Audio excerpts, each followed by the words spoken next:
Welcome back to Mackenzie Woodworking. Epoxy River Charcuterie Board is our project today.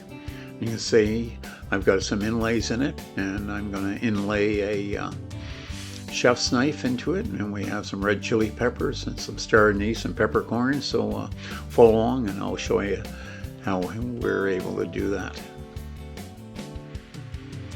First thing I ate was peppers. I looked at the dry ones that you get in the packages, and they weren't vibrant enough, so I've decided to, I found these red Thai chili peppers, and we've cut the back out, and we're going to load them with salt, and I'll let them cure for 2 or 3 days so I can get all the moisture out of them, and then we can use them in our board. So here's our base project. We've had our boards, and I've sealed the side of them with amber shellac, and then poured a black base into it.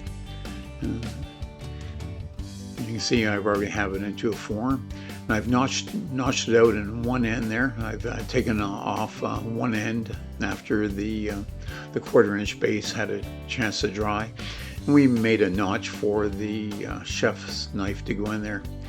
And what I'm doing is I want to keep it up about 1/4 inch off the bottom so the epoxy flows underneath. So I'm just using some modeling clay. I just made some rounds, and I'll bring it up about 1/4 inch and flat on the bottom. This will allow the epoxy to roll underneath it. You can set that into the board. And I'll also use the clay to build the dam on the end as well. But first I'll sand everything with 220, and that's just a hand sanding, and then I'll blow that off and get that all out, and that's to ensure. And then I've got a little bit of burn there on the side when I was using a torch to get the bubbles out of the epoxy. Sand that out and get that all prepped, and it's all been blown off. And so I'm just using some silicone here, and this will put the dam piece back in, and we'll get that set in, and then I'll fasten it down, and then I can lay my knife in there. There it is, all laid in, and I'm laying in the peppers. And what I'll do is I'll glue the peppers down.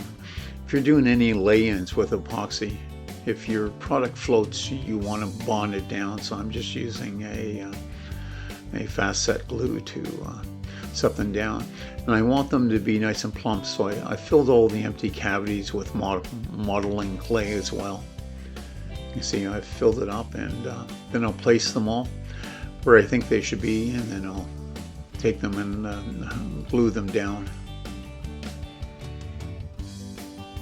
Same with the star anise. If you're doing anything, embedding anything in that's going to float, make sure that it's glued down. Or as you're waiting for your project to kick off, you'll see everything floating to the surface.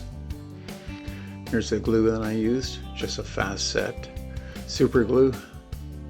We'll just put a couple of dabs on that. I like using one of those barbecue bamboo skews.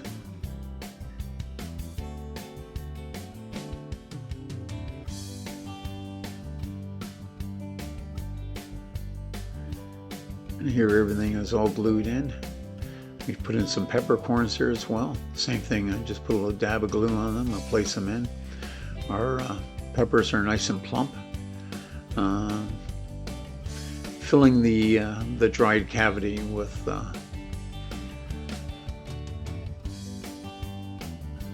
modeling clay really works well. And there you can see the dam. So we've used modeling clay to fill around the knife too, and that's packed in solid. So I laid some under the knife, pushed the knife down, and then put some over top of it, and then to divide the modeling glue from the inside, I've put some duct tape over it, and there's our resin mixed up, and we'll just pour that in. And this was done early in the day. You don't want to do this late at night and go to bed in case you have a small leak and you have to get in there and fill it. So if you're doing a project like this, do it when you have time to check it, and to make sure that it's not leaking on you. Come out in the morning and find all your product on the floor. So we're just going to pour this in. What I like to do is pour it into 2 different stages. Pour it in and about halfway up, and then give it a few minutes for it to air off a bit, and then pour some more into it. It just has a chance for the bubbles to come up without having to travel so far. Now, so you also notice on top I have a silicone dam along the top edge of the river run on the board, the natural edge there, to stop the epoxy from flowing all over the board. And you'll probably notice that I've poured more than I needed. We've done 2 boards, and I always mix up a little bit more, and then I'll add some color to that and then pour it into another pre-made form that we have on the side. I am just topping it up.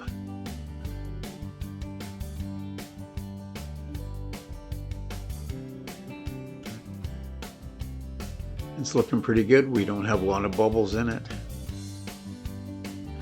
There was nothing really to bubble up. We had a couple of them, but not too many of them.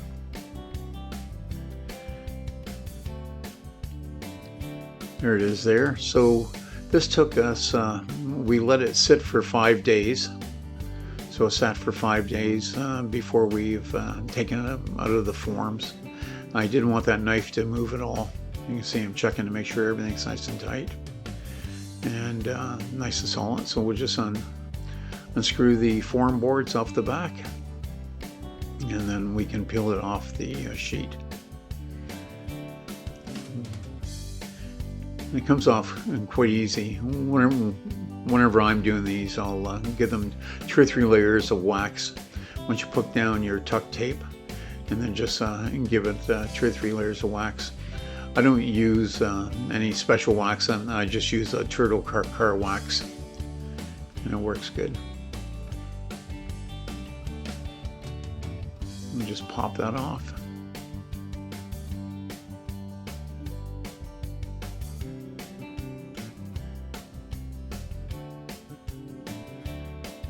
I like using a thinner 1/4 inch board for the bottom rather than a larger 5/8 or 3/4 inch melamine board. I'll use a 1/4 inch board because it'll bend and allow you to peel it off the back instead of having to knock it off the back.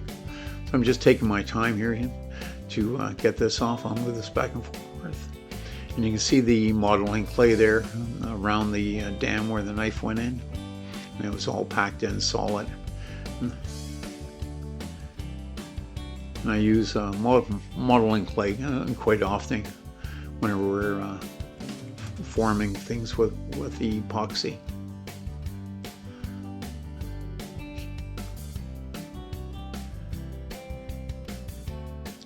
I'm just using a scraper here. You want to take off all the silicone before you start to sand. The silicone will go into your sandpaper and really make it hard to remove any of the products.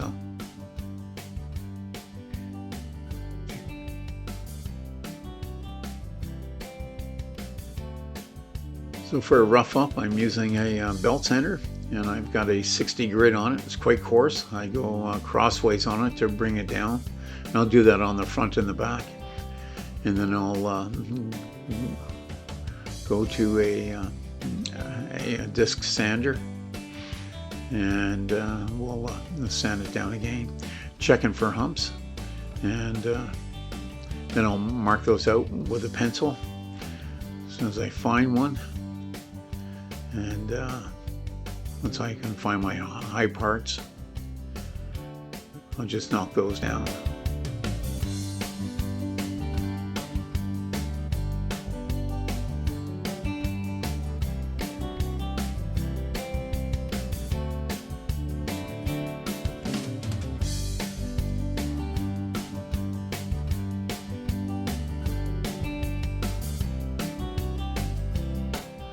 There I am, just using an orbital sander.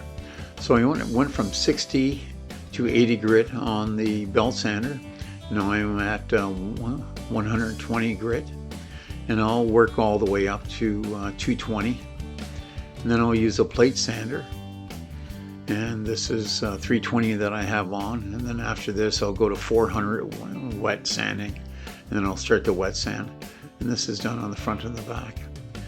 And here it is, wet sanding. So I've gone up all the way through the grits, and I believe this is 600, and we'll continue all the way through, and we'll keep wiping it off until it comes clean before we change the grit. And I'll do this all the way up to 2500 grit. And I'm not sanding the wood, I'm just sanding the epoxy. You can see it's quite clear now. And there's my final sand, and this is 2500 grit. And you'll notice on these epoxy tables or boards or anything, you don't really want to jump your grits. You want to follow suit in each consecutive grit, or it's almost impossible to get the lines out. And do most of your sanding with the coarser sandpaper. As high as you should go is 120 to make sure that everything's level before you start using polishing paper. But there we are, it's all finished. We're just going to let that dry, and then what I'll do is I'll coat that in an oil and a wax emulsion that I've made. And that's about 25% paraffin wax and 75% mineral oil. And I'll just wipe that on. And that gives it a really nice smooth sheen. So I put on about 3 coats, and then on the final one I'll polish all the wood down with 4/0 steel wool. Being cautious not to go on the epoxy, it will scratch it. There's the steel wool, and I'll just stay on the wood surfaces. And this will just knock down the grain and move the wax into it. Because this is a serving board, we want to make it food safe. So that's why I'm using paraffin and mineral oils. Then we'll give that all a wipe down. You can see the peppers in it, how nice and bright they are, and they look nice and full. They're not like the flat dried ones. And if you're able to find plastic ones, that would be a thing as well. I want to keep it natural though, so all our products in there are natural.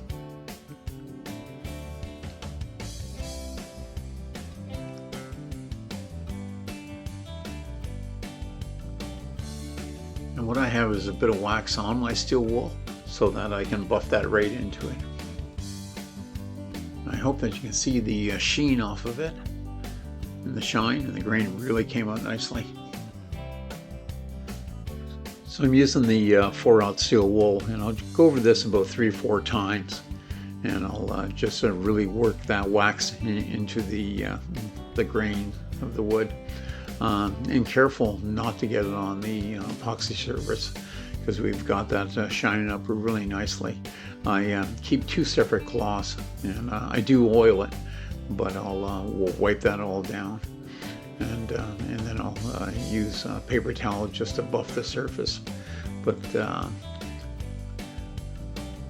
I've been given this 4 solid coats, and I'll just keep working that wax into it. And it keeps on bringing out the grain. So this is a spalted piece. It's a Western maple. It's 7/8 of an inch thick. And I've used on the natural edge, I use amber shellac. And then jet black epoxy is the base. And then clear epoxy over top of it. And then just a natural oil and wax coating. And there's the backs. So the back can be used as a cutting board, and then the front could be used as a serving board for charcuterie. And the person that will be getting this, it will be used as a charcuterie board. So just giving a buff down so you can see the colors. The spalting really came out nicely in this.